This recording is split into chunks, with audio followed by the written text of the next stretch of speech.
moom dina daal ànd ak moom décrypter li nga xam nekk moo di actualité bi tolluwaay réew mi si nu mu gën a yaatoo peut-être dinañ ko daal di tënk si ñetti poñ benn poñ bi bokk na lu daal di ñeel si convocation yi nga xam ne itam ñu koy gis récemment ma ni kon ñiy dal si kaw Ousmane Sonko gis nañ ko Ardo Gningue il a été convoqué toftal si aussi bu ki nga xam nekk moo di Assane Diouf bi ko daal di jiitu woon ak yeneen des na ko daal di yaatal dina daal ñëw aussi si réduction des comptes waaye tamit dina daal ñëw aussi si les bientôt un an du président Bassirou Diomaye ak ki nga xam nekk moo di Ousmane Sonko parti Pastef en manière générale bañ jàngal ni daal di def taxaw si suñu mu gën a yaatoo waaye itam ak limogeage bu ki nga xam ne moo di Pape Madou Ndour mais tout d'abord da nga koy daal di doxee ak ces dossiers yi nga xam ni itam mi ngi si kanam yoon ak wàllu yoonal alors monsieur Lo da nga koy daal di commencer si ñiy tuddi ay activistes récemment mu nekk benn courant boo xam ni itam jug na jëmale ko si ki nga xam ne moo di Ousmane Sonko woolu neen ki nga xam ne moo di Ardo woolu neen aussi ki nga xam ne moo di Assane entre autres alors naka nga war a mën a comprendre cet acharnement bi nga xam ni itam ñu ngi koy nemmeeku jëm si ki nga xam ne moo di le leader de Pastef.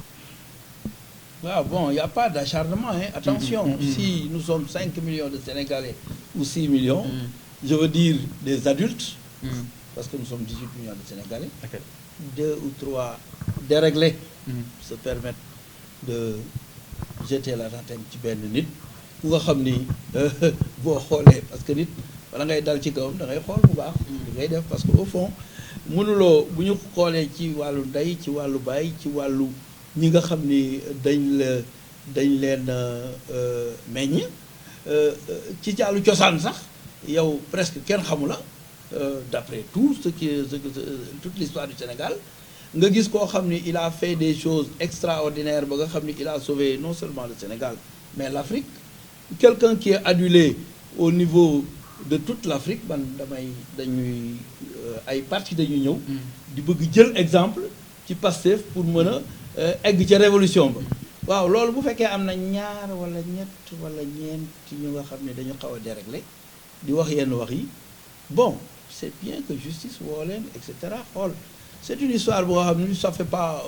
ça bu doon man rek man maay juger c'est même pas la peine d'en parler parce que c'est des déréglés moi c'est ce que je dis parce que bu noo nekk ak sa nu mu tuddati ay fukki millions ak nangami nit yow rek nga nekk fa di wax yenn wax yi wala ñaari nit wala ñetti nit di wax mais on les considère comme des déréglés maintenant c'est vrai quand tu as un pays bu nga xam ni dafa nekk dëkk bu doy waar dëkk bu nga xam ni dafa nekk ci jafe-jafe yu doy waar nekk ci ay situation y a la jeunesse là ñuy chômer nga gis koo xam ni il a presque échoué toute sa vie parce que gis na ay moromam di am ay soxna di am lu nekk moom loolu yëpp mënu ko am parce que crise la dafay def sans gagne sans perte dafay xaaru rek daal di daanu dafa ma yaakaar ni lu mel noonu la saaga yeeg yëpp yu mel noonu la mais moi je les considère pas est-ce que dinaa ko dégg sax. alors mais nag ñu jàpp ni monsieur Lo quand même yéen lii yàggoon na fi parce que Ousmane Sonko sax doon na naan que ni loolu la jeunes yi comme arme si jamono yi li nga xam ne que moo di Macky Sall seen passé rattrapé wu leen nga jàpp ni. attention dafa am ay wax. dëgër ak wax yu déréglé. ok quelqu'un peut parler peut avancer des arguments attention ce n'est pas parce que. am na lu fi doon am ci ay wax yu dëgër ci looy xam ni dëgg la par rapport à une situation donnée am na koo xam ni boo ko waxee yenn wax yi sax loo ko munti wax waxoo ko li nga ko war a wax parce que la mu la def moo gën a garaaw la nga koy wax par exemple su fekkee ni nit jël na ay milliards tëdd ci benn citoyen am lu mu ko wax foofu il a parfaitement raison parce que dafa jël lu nga xam ni alalu askan bi yëpp la te daf fi bëri ay 2000 milliards ay 147 milliards yi dugg ci affaire Sogépas ak yu bëri yooyu bu fekkee ni nit nekk na di ci wax wala muy entraîner ki nga xam ni moo jiite réew moomu di ca wax te amul benn wax sax bu ñàkk teggin comme ni ñu koy waxee nii c'est pourquoi je considère ces gens comme ay déréglés c'est des déréglés mentaux maintenant ku yarawul buur daf la war a yar je demande à la justice de sévir parce que man bu ma nekkoon ministre de la justice yi arrêté ko non attention réew day tegu ci yoon taluñu ay débat yu nga xam ni véritablement ki koy soulever nekk na ku nga xam ni jàngul jongul waaw amul xam-xam amul dara ba pare di wax noonu rek mu soulever des débats publics loolu aussi dafay trop bokk ci liy retardeel réew mi parce que dañu am pour faire avancer ce pays là. alors Birame Khoudia Lo maa ngi lay nuyu Je vous remercie d'ailleurs de l'invitation donc, que vous nous avez accordée. Qui dirait Ardo? Donc, quoi fait la question toujours avec les activistes. C'est sixième parce sens. que aussi, on a vu vu d'autres parmi par des points de Ardo, ni attaquer franchement le régime pour nous généraliser, mais particularité moi Ousmane Sonko l'a visé. Te dégg nañu fi Abass Fall ne Ousmane Sonko duñ ko permettre légui gaay diko saga, il n'est pas fait pour ça, tout ça. Maintenant, la question que j'aimerais poser, ce qu'il a fait le jeune Ardo, il a écrit des écrits ba paré toftal ci ay wax complété ko par des points de suspension. Dafa japp ni que waxul lu graw comme il a dit, mais dafa japp ni aussi c'est un commande bo xamantene Ousmane Sonko mo nek derrière ce commande là ni képp ku jog wax ñu japp ko. Est-ce que lolu amna wala amul? Non, xawma ndax amna wala amul parce que au fond je n'ai pas lu yu mel noonu xam nga man dama nek ci économie. Oui. Dama nek ci social. Dama nek ci ay recherche. Je n'ai pas le temps. Mais ñakul aussi dégg nga xibaar yi gaay ñu koy non démb bi lañ ma la dégg ñu ni Ardo ma ni kuy Ardo bi ma nekkee fële comment il s'appelle Ardo. Mais attention. Kii wax ak yow nekkul nitu caaxaan. Attention, tout ce que je te dis, c'est la vérité. Man xawma caaxaan. Ce n'est pas que dama ñëw di wax xawma Ardo. Je ne connais pas ce Ardo. Mais dossier 6 000 milliards yi. Gisuma ko. Gisuma si 1000 milliards. Tout ça j'ai pas vu. Démb bi ma nekkee Sénégal 24 le kii wax ni Ardo, vous avez vu que ñi gis réaction bi gis nañ ni xawma ko. Maintenant est-ce que tey jël naa temps? Non, du ma jël temps di dugg ci affaire yooyu mais li nga wax je veux te répondre sur ça. Oui, bien sûr. C'est-à-dire par rapport à Ousmane Sonko, il a dafa am ay ceeb yu bari yu doon tooy ci lu dul dëgg mu fexe ba ceeb yooyu di commencé wow. D'accord, ok. Léegi nag ñooñu nga xam ni ceeb yi da daan tooy te nar a wow mais dinañu jël koo xam ni il est désespéré ñu am nañu def ak moom ci ni ma ko jàppee ba mu mën a di attaquer loolu c'est des phénomènes qui ont toujours existé. Même buur yu jëkk yi c'est des phénomènes qui ont existé. Même Serigne Touba bi mu fi nekkee c'est des phénomènes qui ont existé. da ngay gis ñu ñuy entraîner ñu ñëw di dal ci kaw loolu c'est des phénomènes qui existent. Donc da nga jàpp ni ces jeunes là am na ñu nekk ci seen ginnaaw. Mais bien sûr tu sais bon. Est-ce que yow Biram loo xam na leen ou bien. loo xam ni évidence la. mooy li ma la wax léegi nit ki yow. xeex nga ba libérer benn réew. ci sa tur. daj lu ne. ñu lay jox lu ñu doon jox jeunes yi c'est-à-dire au fond. yii ñuy def yëpp. ku mel na man tenté nañu ko. mais je n'ai jamais réagi par rapport à ça. Par exemple ba ma nekkee ci secrétaire général ñu nekk opposition mais. am na ñu la approché yu mais waa yii ñuy def Bokk nii Yaakaar pour xaalis ak wala oto bu rafet ak wala nañ lay yóbbu sa ay doomam Maroc ak mais yooyu yëpp. mais dañ koy yaa def mës a proposé xaalis. mais on l'a fait à plusieurs reprises. ok d'accord du benn yoon du ñaari yoon du ñetti yoon. d'accord am na sama ay xarit yu nga xam ne dañ doon ànd ak man ci biir Pastef. ñu cédé à cette tentation là ba dem. bare na fi boo xoolee boo vérifié bugguma tudd tur mais gis nga ñoo nga xam ni dañu nekkoon ci Pastef. ñu siiw mais ñu dem mujj cédé à la tentation jël ay poste jël yu mel noonu. C'est pourquoi je te dis que si je ne connais pas quelqu'un je te dis xaw ma ko moi je ne mens jamais. waxuma je ne mens pas je ne mens jamais.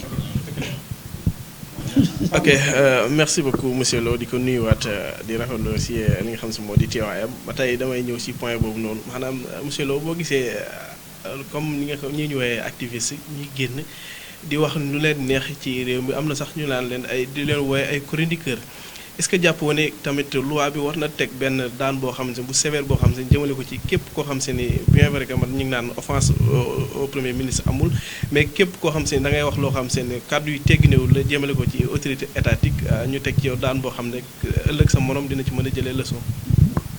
Justice laa jàpp ni dafa sooxe xam nga yow yaa ngi wax offense au premier ministre offense au chef de l'État kii toog fii nu mu tudd oustaz bu yiw bii toog nga xam ni boo xoolee ci at man maa ko mag mën na doon sama doom mais su ma ko manqué woon de respect tout de suite mais man war nañ ma sanctionner warul nekk premier ministre nangam dafa jaaduwul kii toog nekk doomu aadama ma koy manquer de respect ci lu ma tegul fenn loolu justice dafa war a sévir assumant nag une haute autorité de l'État xam nga tey premier ministre bu trahiroon dañuy wax haute trahison c'est-à-dire ki lay woo yow sax mënu ko woo il faut ñu def haute cour de justice kooku dafa kawe boobu moo tax waruñu ko mën a teg ci deram ay yu nga xam ni véritablement jaaduwul loolu aussi mooy problème bi il faut que loolu ñu bàyyi ci xel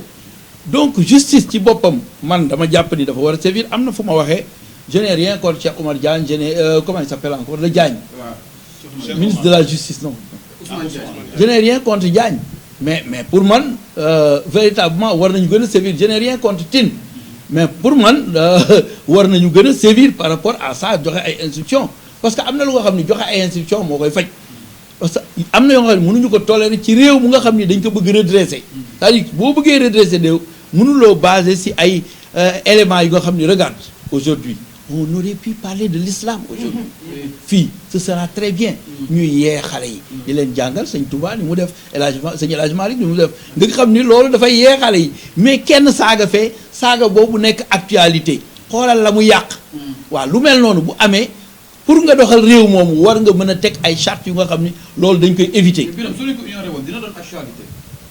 non c'est pas nous qui allons ignorer kii na xam nga fii du ñun ñoo fi nekk voilà dégg nga Ousmane Sonko wax mais déggoo benn waa Pastef bu responsable wax ci man soo ma interrogé wul woon du ma ci wax je te jure xaw ma ko woon dem nañu bay wax xaw ma kii dafa jam ak xaw ma lan xaw ma ardo xaw ma am na benn koo xam ni il est complètement désorienté ku ma gis tey ñu wane booy bi reporté Ousmane Sonko muy wax bàyyi kooku wax ay waxi dof yu bare après moom mu wax est-ce que kooku mooy ardo moi je ne sais pas qui est ardo kon daal monsieur Lo su ma la déggee maanaam justice dafa bàyyil ñooñu noonu. dañu war a jël ay dispositions par rapport à ça dama ne la bu ma nekkoon ministre de la justice arrêté kon na.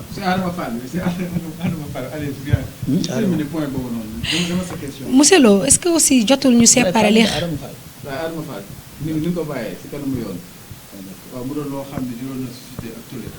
monsieur Lo ñu ngi lay nuyu bu baax a baax di la jaajëfal si fekk ñu woo la nga wuy sañu mais dañu lay bëgg a poser benn question est-ce que jotul ñu séparer li xam ne mooy pouvoir judiciaire ak exécutif pour assurer li xam ne mooy liberté justice bi. comment c'est pas séparé pourquoi nga wax loolu pourquoi nga wax ni y a pas de séparation je n'ai pas compris. du ñàkk ñu ne procureur ay xel que ni peut-être dafa basé aussi ministre de la justice. de la justice premier ministre moo koy fal. déedéet loolu tam wax nga ko sànq nee na yow vous n'avez rien avec Ousmane Diagne. qui est le ministre de la justice. oui aussi général Tine. qui est aujourd'hui le ministre de l'Intérieur. da nga ne mais yow da nga jàpp ni ça devait être plus sévère que ça. moo tax mu posé. c'est-à-dire au fond il y a une séparation des pouvoirs. le pouvoir fanweeri loxo la ci Sénégal. benn loxo mooy toppatoo affaire justice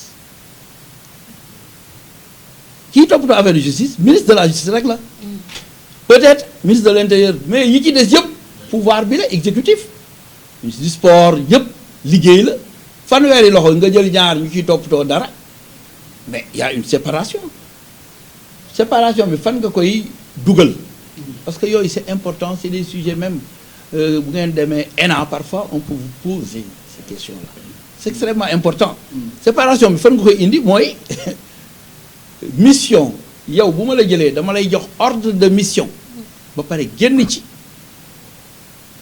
dégg nga Ousmane Sonko di wax ñu ngi ñuy sànni ay xeer ñu ngi ñuy attaqué mais Ousmane Sonko boobu doon wax mais su fekkoon ni dafa séparé wul justice kon dafay woo ministre de la justice ni ko defal diw jàppal diw jàppal diw jàppal diw. mais nee na moom sax mënoon na ko def. déggoo li ma la wax.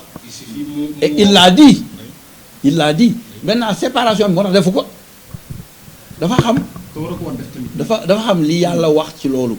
nit ki boo ko joxee mission muy dem bàyyi ko ak mission am mu def ko c'est très simple moi je suis le directeur de cette école là enseignant yaa ngi nii xam nañu programme bi ma jox la sa programme bàyyi la xam nga kañ laa lay évaluer fin d'année maintenant dinaa di contrôler di xool.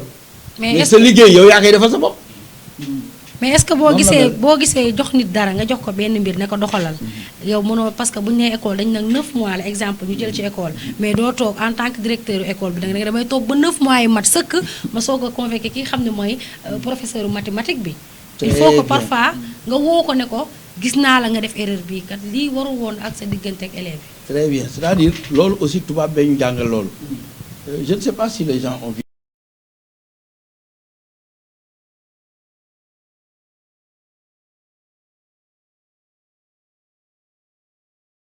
li nga bëgg a wax rien ne l'empêche de l'écrire